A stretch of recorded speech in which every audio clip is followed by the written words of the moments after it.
Pulwama attack हुआ उसके बाद जब तक पूरी तरह से इस गंदगी को साफ नहीं कर दिया जाए हमें रुकना नहीं था। हमें यह सुनिश्चित करना चाहिए। देखिए, ये पाकिस्तान कोई इस देश नहीं है, ये आतंकवादियों का अड्डा है। ये पाकिस्तान के लिए बहुत ही मुंह तोड़ जवाब था। जिन औरतों को तुमने ये कहा कि मोदी को जाके बोलो, अब मोदी ने भी उन्हीं औरतों को आगे किया कि वो जवाब दे रही हैं दुनिया को। नमस्कार, मैं साकिब कुमार, आप लोग भारत टाइम्स देख रहे हैं। इस वक्त हम बीआईटी मिश्रा पटना कैंपस में मौजूद हैं।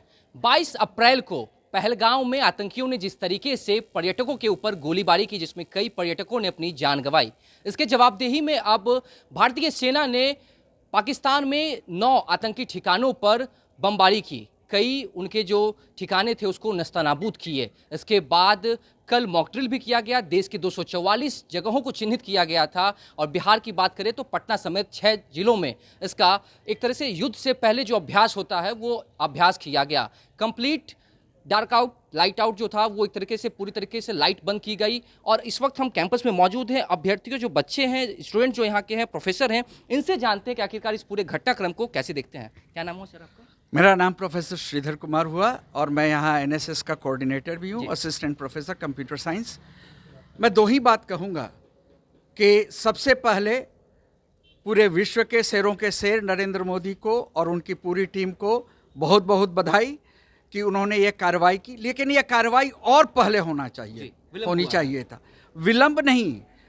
जब पुलवामा अटैक हुआ उसके बाद जब तक पूरी तरह से इस गंदगी को साफ नहीं कर दिया जाए हमें रुकना नहीं था। हमें यह सुनिश्चित करना चाहिए। देखिए, ये पाकिस्तान कोई इस देश नहीं है, ये आतंकवादियों का अड्डा है।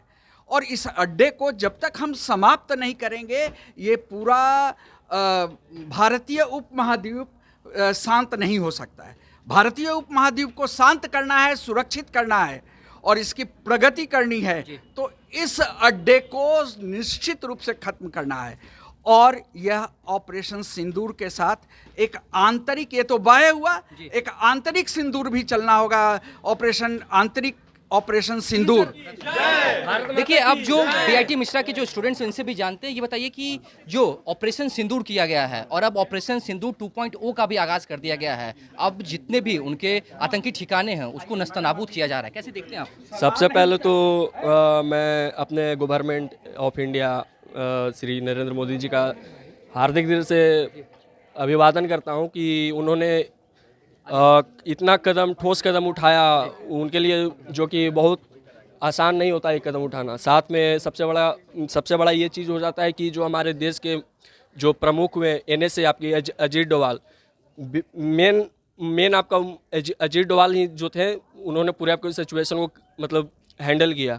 जैसा कि अभी हम लोग विगत दिनों में देखे कि अपने जाबाज लड़ाकू विमानों ने पाकिस्तान के अंदर घुसकर एक मतलब एयर स्ट्राइक उन्होंने पाकिस्तान के अंदर बोले तो एक पीओ के जो अपना मतलब कश्मीर है जिन्होंने पाकिस्तान को कब्जा करके रखा हुआ, उनके अंदर सर्जिकल एयर स्ट्राइक की।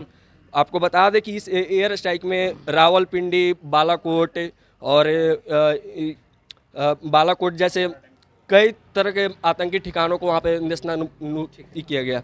यहाँ तक कि हमें ये भी जानकारी मिली कि जो मास्टरमाइंड जो आपका 26/11 का सरगना हाफिज मसूद अजहर है, उनके परिवार के जितने भी परिवार के उनके सारे लोग मारे गए हैं। उन्होंने इसको ये दर्द भारत सरकार इसलिए, और मेरे ख्याल से भारत सरकार को ये दर्द और देना चाहिए था कि ताकि ये दर्द उनको सुनकर मतलब कलेजा उनका फट सके। ये बताइए, ऑपरेशन सिंदूर जो है, आप खुद एक लड़की हैं, कैसे देखते हैं? क्योंकि पर्यटकों के ऊपर जो गोलीबारी हुई, किसी ने अपना सुहाग खोया, किसी ने अपना भाई खोया, अब जो सरकार ने ये नाम दिया ऑपरेशन सिंदूर और इसको अंजाम भी दिया गया, कैसे देखते हैं आप? ये बहुत ही अच्छा था और मेरे हिसाब से ये पाकिस्तान के लिए बहुत ही मुंह तोड़ जवाब था। और इससे ज़्यादा जैसे कि चाइना भी है जो कि उसको सपोर्ट कर रहा है, बांग्लादेश भी जो उसको सपोर्ट कर रहा है, उन लोगों का भी कुछ करना पड़ेगा भारत इंडिया को। लग रहा है कि आगे युद्ध जैसी स्थिति अब जो बन रही है, भारत पाकिस्तान में जो तनाव बढ़ा हुआ है, कैसे देखते हैं? क्या भारत एक्शन लेगा अब इसको?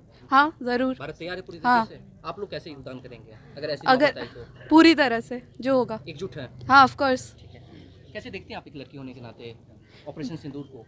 ऑपरेशन सिंदूर बहुत ज़रूरी था क्योंकि बहुत लोगों ने अपने लोगों को खोया है और उनको इंसाफ मिलना काफ़ी ज़रूरी था। और ये तब तक चलना चाहिए जब तक हर एक इंसान को इंसाफ नहीं मिल जाए, जब तक इंडिया के अंदर और इंडिया के बाहर दोनों तरह से थ्रेट कवर ना हो जाए, काफ़ी ज़रूरी है। रक्षा मंत्री ने ऑपरेशन सिंदूर 2.0 भी अब शुरू कर दिया है। प्रधानमंत्री मोदी ने मधुबनी के रैली में कहा था कि आतंकियों के कमर को तोड़ा जाएगा और आतंकियों के जो आका हैं उनको जड़ से उखाड़ फेंकेंगे। लग रहा है कि प्रधानमंत्री मोदी ने जो कहा था वो कर दिखा रहे हैं। जी, वो बिल्कुल उसी निश्चय से निकले हैं और बहुत जल्दी वो इसको पूरा करेंगे। कैसे देखते हैं आप युवा हैं, इस तरीके की घटना को कैसे देखते हैं? और ये ऑपरेशन सिंदूर जो भारत सरकार के द्वारा चलाया गया है, इंडियन आर्मी के द्वारा जो चलाया गया है, कैसे देख रहे हैं इसे? जी, पहली बात तो ये है कि ऑपरेशन सिंदूर पहले ही हो जाना चाहिए था और थोड़ी ढिलाई तो हुई है सरकार के द्वारा। अगर आईएएफ अपना जो भी उनका पोस्ट था उसको नहीं छोड़ती, अगर उतनी ढिलाई नहीं करती तो पहली बात तो वो पहलगाम में अटैक नहीं होता।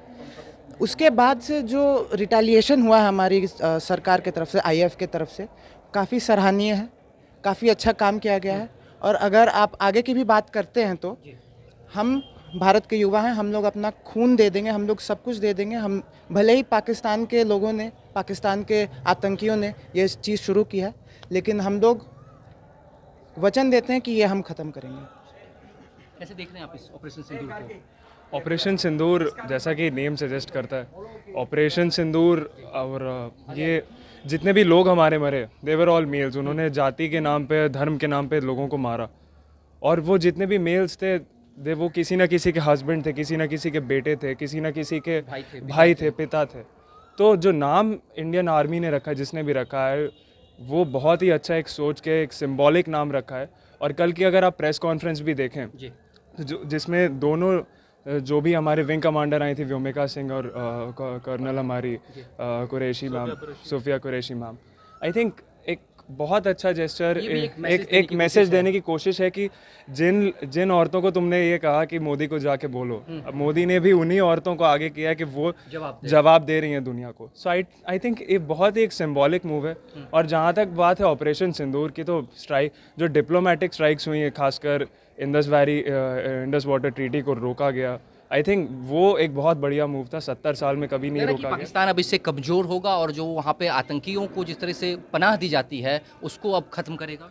यस, डेफिनेटली वो कमज़ोर तो हो ही रहे हैं। तभी तो उन्होंने अभी पुंछ में भी they started doing some LOC पर उन्होंने सीज़ फायर वायलेट किया। सो आई थिंक वो वीक तो हो ही रहे हैं। मसूद अज़हर का हम सब ने सुना कि उसके 14 लोग फैमिली मारे गए, तो डेफिनेटली वीक हुए हैं।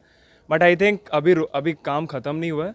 अभी फाइनल स्ट्राइक एक इंडिया को और करनी चाहिए, फाइनल ब्लो हमें आतंकवाद को और दे। ये जो पूरा घटनाक्रम हुआ, एयर स्ट्राइक जो हुआ था, उसमें जितने भी वहाँ पे आतंकी मारे गए हैं, आपने तस्वीर देखी होगी सोशल मीडिया पे कि उनका जो जनाजा है उसके ऊपर राष्ट्रपति की तरफ से फूल भेजा जा रहा है। सेना के जो जवान हैं वो वहाँ मौजूद हैं, पाकिस्तानी पुलिस जो है वो वहाँ मौजूद है। कैसे देख रहे हैं इस घटना को? देखिए, ये जो भी स्ट्राइक हुई है ना, इससे कुछ नहीं होगा, इससे कुछ नहीं होगा। हुआ तो बालाकोट भी था, क्या हुआ उसके बाद? फिर से अटैक तो हुआ ना भारत पे। ये इसके लिए ये टेररिस्ट जिम्मेदार नहीं है, जिम्मेदार है पाकिस्तान की आर्मी। जब तक लाहौर से पाकिस्तान की आर्मी की चीख की आवाज़ दिल्ली तक नहीं आएगी, कुछ नहीं होने वाला। आप रोज़ 10 मारोगे, वो रोज़ 10,000 भेजेंगे, कुछ नहीं होने वाला इसे।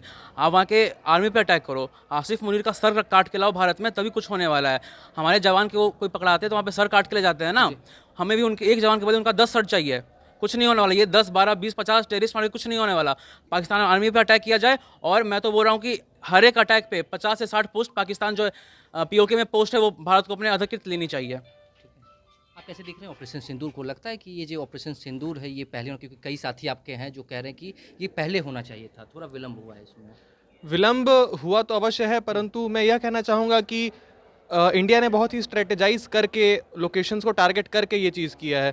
तो मुझे देर किया लेकिन दुरुस्त किया, बिल्कुल। और जिस तरह हमारे सरकार ने यह अनाउंस किया कि वो जो भी हमारे आर्म्ड फोर्सेस हैं उनको एक खुली छूट देती है, वो अपने अनुसार जो भी एक्शन लेना चाहते हैं वो ले, वह सबसे बढ़िया है। क्योंकि सीज़ फायर का उल्लंघन पाकिस्तान करते आई है, और जब तक भारत के सैनिकों को यह खुली छूट नहीं मिलेगी कि वो अपने अनुसार जो भी सही कदम सोचते हैं वह उठाएं, तब तक पाकिस्तान के अगेंस्ट ये जो टेररिज्म का हमारी लड़ाई है वह हम जीत नहीं पाएंगे। आप लड़की हैं, ये बताइए ऑपरेशन सिंदूर जो नाम दिया गया है कैसे कनेक्ट करता है, क्योंकि किसी ने अपना पिता पति सुहाग को खोया है, अब भारत सरकार ने इंडियन आर्मी ने ये जो नाम दिया है, कैसे देखते हैं उसे एक लड़की होने के नाते? आई थिंक ये नाम बहुत ही अप्रोप्रिएट है सिचुएशन को देखते हुए, क्योंकि जो भी कपल्स थे या Emotionally आप फिर लोग अटैच करते हैं उस चीज़ को? हाँ बिल्कुल, क्योंकि मेल को ही मारा गया, किसी के हस्बैंड्स को मारा गया, फादर्स को मारा जाति गया। धर्म को जो पूछा गया उसे कैसे देखते हैं, क्या इस तरह की घटनाएं होनी चाहिए? नहीं, बिल्कुल नहीं, ऐसी घटनाएं तो बहुत ही शर्मनाक है एक देश के लिए, एक समाज के लिए। किसी के धर्म को पूछकर मारना, इससे ज़्यादा शर्मनाक कुछ नहीं अब हो इसकी जवाबदेही में जो भारत सरकार ने जो उसके ऊपर एयर स्ट्राइक किया है उसे कैसे देख रहे हैं? हाँ, ये स्टेप तो बहुत ही ज़रूरी था और ये थोड़ा जल्दी होता तो और भी अच्छा होता, पर देर से हुआ पर अच्छा हुआ। और इसके जवाबी हमले जो पाकिस्तान के तरफ से किए जा रहे हैं वो फिर से शर्मनाक है, क्योंकि इंडिया की तरफ से तो आतंकी संगठनों पे मतलब उनको आइडेंटिफाई करके वहाँ पे बॉम्बिंग किया गया, लेकिन उस तरफ से जो जवाबी हमले हुए हैं वो इनोसेंट सिविलियंस के ये ऊपर हुए। पहली बार ऐसा हुआ कि पाकिस्तानी गवर्नमेंट जो है वो भी इस चीज़ को एक्सेप्ट कर रही है कि भारत की तरफ से फायर हुआ है, जो एयर स्ट्राइक हुआ है उसमें कई लोग पाकिस्तान के उन्होंने अपनी जान को गंवाई है। हाँ, क्योंकि पाकिस्तान के लिए भी इस वक्त ऐसा करना ज़रूरी है, क्योंकि वहाँ पे जो भिखमंगी या फिर जो भी गरीबी का दौर चल रहा है, ऐसे में देश को संभालने का सबसे आसान तरीका जो सेना के पास या फिर नेताओं के पास है वो ये है कि सब में देशभक्ति भावनाएं अगर थोड़ी थोड़ी भर दी जाए तो काम चल जाता है। ऑपरेशन सिंदूर पे आप क्या कहेंगे? मैं तो यही कहना चाहूँगी कि ऑपरेशन सिंदूर बस एक शुरुआत है आतंकियों के खिलाफ। ये ऑपरेशन सिंदूर यह दिखाता है कि हमारी तीनों सेना, वायु, जल या इंडियन आर्मी, हाँ इंडियन आर्मी हो, हमारी तीनों सेना का साहस और उनकी दक्षता दिखाता है कि हम आतंकियों के कितने खिलाफ खड़े हैं। जी, लग रहा है इस पर कि देश पूरा एकजुट है। जिस तरीके से सेना के जवानों को हौसला दिया जा रहा है, हौसला बढ़ाया जा रहा है, इस पर मजबूती के साथ वो लोग भी आत्मविश्वास के साथ उनके ऊपर एक्शन ले रहे हैं पाकिस्तान के ऊपर। जी, पूरा देश हमारी सेना, मोदी जी सभी के साथ खड़ा है और हर जगह उनकी जहाँ जहाँ बन पड़ा हमारा हर सहयोग हमारी पूरी सेना के साथ है, ताकि इस आतंकवादी को के खिलाफ हम लड़ सके और इसे जड़ से ख़त्म कर सके। तो देखा आपने जिस तरीके से पहलगांव में जो घटना घटी थी, इसके बाद अब हम बीआईटी मिश्रा के कैंपस में पहुंचे हुए थे। यहाँ पर तमाम स्टूडेंट्स ने कहा कि जो इंडियन आर्मी की तरफ से, भारतीय सेना की तरफ से जो कार्रवाई की गई है, जवाबदेही कार्रवाई की गई है, वो बहुत ज़रूरी था। पाकिस्तान में जितने आतंकियों को पनाह दी गई है, भारत सरकार ने जो फैसला लिया है वो काफ़ी ज़्यादा सराहनीय है और देश एकजुट है इस बार। और पूरी तरीके से आतंकवाद को जब तक ख़त्म नहीं कर दिया जाता तब तक इस बार प्रधानमंत्री नरेंद्र मोदी, भारत सरकार और भारतीय सेना जो है वो हार नहीं मानेगी। फिलहाल इस खबर में इतना ही। नवभारत टाइम्स के साथ बने रहें। पटना से साकेत कुमार।